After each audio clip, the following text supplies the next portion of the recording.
Teman-teman, Assalamualaikum warahmatullahi wabarakatuh.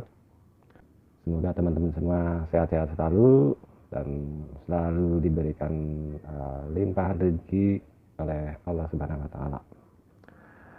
Seperti yang teman-teman lihat, saya masih mengerjakan jala ini ya, dan ini ukurannya 3 jari ya, dan ini panjangnya sudah mencapai kurang lebih ini 2,70 meter ya. Dan sekarang sudah memasuki area babaran atau anakan terakhir ini. Ini simpul anakan terakhir. Dengan total mata jala satu putaran ini 420 mata. Dan area ini merupakan area terakhir atau di istilah dalam bahasa Sundanya babaran ya. Nah, disinilah saya akan menentukan kapan waktunya untuk dibuat puntang kukuhnya ya. Karena jala ini akan saya jadikan jala kantong. Baik, untuk itu saya akan menunjukkan bagaimana cara menentukan posisi di mana puntang kuku jala ini ya, atau tempat untuk mengikatkan tali kantong dibuat ya. Ini sebetulnya masih jauh dan kita bisa tentukan letaknya dengan cara perhitungan matematika ya.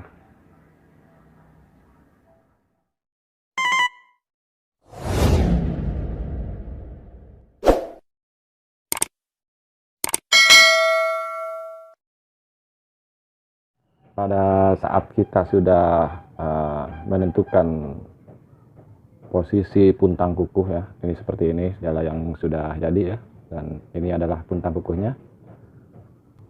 Ini sama artinya dengan kita sudah menentukan panjang jala ya, seperti jala ini. Untuk itu pertanyaannya mungkin bisa kita ubah menjadi berapa panjang jala yang ideal untuk jala yang saya buat ini ya. Untuk menjawab pertanyaan tersebut ya, saya sudah siapkan 2 buah gambar. Gambar yang kiri berbentuk kerucut, kita anggap saja jala dalam posisi digantung. Dan gambar yang sebelah kanan adalah lingkaran, kita anggap sebagai jala dalam posisi dibentangkan atau dilempar. Nah, dari kedua gambar ini ya, ada 2 titik yang saya tandai ya, yaitu titik A adalah bagian pucuk jala yang merupakan titik tengah lingkaran jala, dan titik B adalah mata jala terakhir yang merupakan tempat di mana puntang kukuh dibuat ya. Di sini juga ada garis AB ya. Garis AB dari gambar kerucut adalah panjang jala, sedangkan garis AB pada gambar lingkaran adalah jari-jari lingkaran. Maka boleh dikatakan atau boleh disimpulkan bahwa panjang jala adalah jari-jari lingkaran. Tapi ini saya tulis dalam tanda petik ya, pembahasannya nanti. Nah, yang kita tanyakan tadi adalah panjang jala atau jari-jari lingkaran. Nah, untuk itu kita gunakan rumus lingkaran. Dan rumusnya ini ya, anak matematika tentu sangat familiar ya dengan rumus ini. Nah, keterangannya untuk L adalah luas lingkaran, untuk K adalah keliling lingkaran, D diameter lingkaran, R jari-jari lingkaran, dan Pi, nah ini adalah konstanta ya. Kita tahu bahwa nilainya adalah 22/7 atau kalau kita desimalkan menjadi 3,14. Oke, cukup rumus-rumus ini yang saya tampilkan ya. Nah, di sini yang kita cari adalah R ya. atau jari-jari lingkaran, atau bisa juga sebagai bahan untuk menentukan panjang jala ya. Untuk itu kita butuh data untuk mengetahui nilai R ini. Nah, data yang kita miliki adalah nilai pi ya, dan nilai K atau keliling. Loh, kenapa Kak ya? Dari mana kita dapatkan nilai keliling? Ya, teman-teman ingat ya, saat kita merajut jala, sesungguhnya kita sedang membuat keliling lingkaran jala, yang mana satu putaran nilainya adalah untuk jala yang saya buat ini ya, 420 mata. Nah, hanya saja kita perlu mengubah satuan mata jala ini dalam bentuk satuan ukuran baik cm ataupun meter ya. Dan itu perlu survei. Nah, kita perlu mengukur salah satu mata jala tersebut. Ya, sekarang kita ukur. Kita tahu jala saat dilempar atau dibentangkan akan seperti ini ya. Ini akan membentuk bujur sangkar ya, karena keempat sisi-sisinya sama ya. Dan yang kita ukur adalah ini, bagian dari diagonal mata jala ini atau panjang jala posisi horizontal ya. Ini seperti ini. Dari ujung ini ya, atau yang bawah nih. Dari ujung ini sama yang ujung ini. Kita ukur berapa nilainya. Ini kurang lebih 4 cm. Seperti ini ya, 4 cm. Oke, kita sepakat bahwa panjang jala, mata jala secara horizontal ya, ke arah menyamping ini adalah 4 cm. Oke, sekarang kita memiliki nilai untuk menghitung keliling lingkaran ya, dalam bentuk satuan baik cm ataupun meter ya. Yang tadi panjang mata jalanya ya, secara horizontal atau lebarnya ya, atau diagonal dari mata jala tadi adalah 4 cm. Nah, jumlah mata jalanya ada 420 mata, maka tinggal mengalikan saja 420 kali 4 cm, maka hasilnya 1680 cm, atau kalau dalam ukuran meter 16,8 meter. Nah, untuk keliling lingkar jalannya ya. Sekarang kita kembali ke rumus lingkaran. Yang kita pakai adalah rumus K untuk keliling ya. K sama dengan pi kali D. Nah, kenapa harus pakai rumus ini ya? Karena dengan rumus ini kita bisa langsung mengetahui nilai diameternya ya, diameter yang mampu dijangkau oleh jala yang saya buat ini. Ya. Yang kita cari adalah D ya, atau diameternya, maka rumusnya menjadi K per pi. Ya. Kita masukkan nilainya, untuk K 16,8 dan untuk pi 3,14. Maka D hasilnya 5,32 meter. Nah, jadi diameter yang mampu dijangkau oleh jala yang saya buat ini ya, maksimumnya adalah 5,35 meter.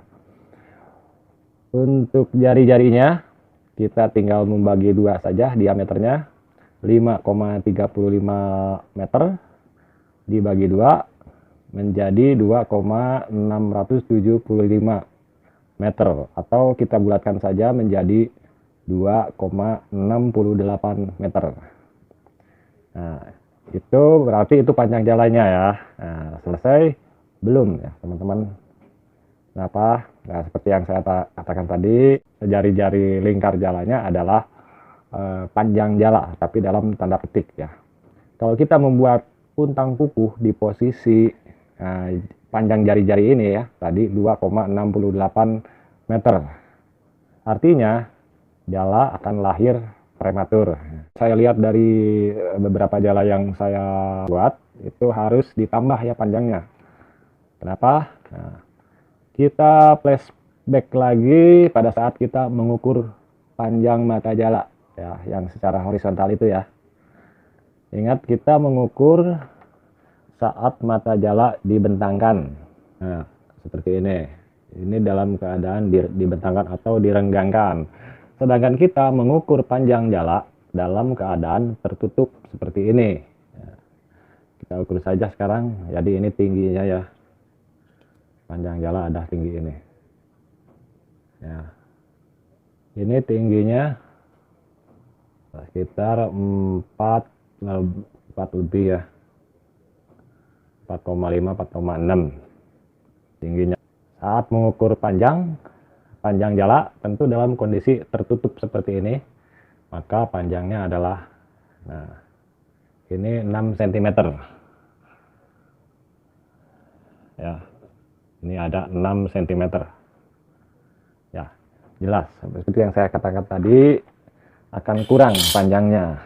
Jadi di sini berdasarkan beberapa jala yang sudah selesai saya buat, saya menambahkan sekitar 15 sampai 20% ya dari nilai jari-jari ya. Kalau kita ambil 15% saja, kita hitung berapa panjang jala yang ideal.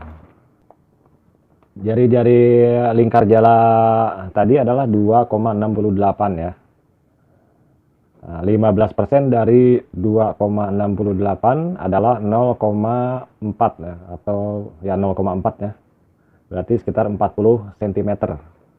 Kalau ya dia dalam bentuk cm, kalau dalam bentuk meter ya 0,4. Nah, kita tambahkan saja 2,68 meter ditambah 0,4 meter, maka hasilnya 3,08 meter, atau ya kita bulatkan sajalah 3,1 ya. 3,1 atau 310 cm ya, untuk panjang jalannya kalau kita menambahkan 15% dari nilai jari-jari lingkarannya. Nah, jika kita tambah 20%, maka 20% dari 2,68 meter ini adalah 0,536 meter ya. Tinggal menambahkan saja nih, 2,68 meter jari-jari lingkarannya ditambah, nah ini tambahannya 0,536, jadi 3,216 meter atau 321 cm. Jala ini tadi saya ukur lagi ya, kalau tadi saya bilang ya 2,7 ya, setelah saya ukur lagi panjangnya 260 cm atau 2,6 meter. Kalau saya menambahkan 15% ya, kenanya di 3,1 meter ya. Kalau saya tambahkan 15%, nah berarti ini saya tinggal menambahkan lagi sekitar ya itu tadi berapa? 50 cm lagi ya. Sekitar 50 cm lagi ke bawah ya, sampai ini. Dan kalau saya menambahkan 20%, maka tinggal ya saya perlu menambahkan lagi sekitar 60 cm. 60 cm itu karena ini tadi kan panjang satu mata jala ini adalah 6 cm. Jadi sekitar 10 mata jala lagi baru saya buatkan puntang kukuhnya ya. Nanti kita lihat hasilnya bersama-sama ya, kita tunggu. Mudah-mudahan ini bisa selesai ya akhir pekan depan ya, mudah-mudahan saja, atau mudah-mudahan bisa lebih secepatnya ya. Gitu aja teman-teman, cara menghitung atau cara menentukan panjang jala, atau cara menentukan di mana letak puntang kuku dibuat ya. Setelah puntang kuku baru dibuat bagian kantongnya ya. Terima kasih sudah menonton, semoga bermanfaat, semoga menjadi sumber inspirasi. Wassalamualaikum warahmatullahi wabarakatuh.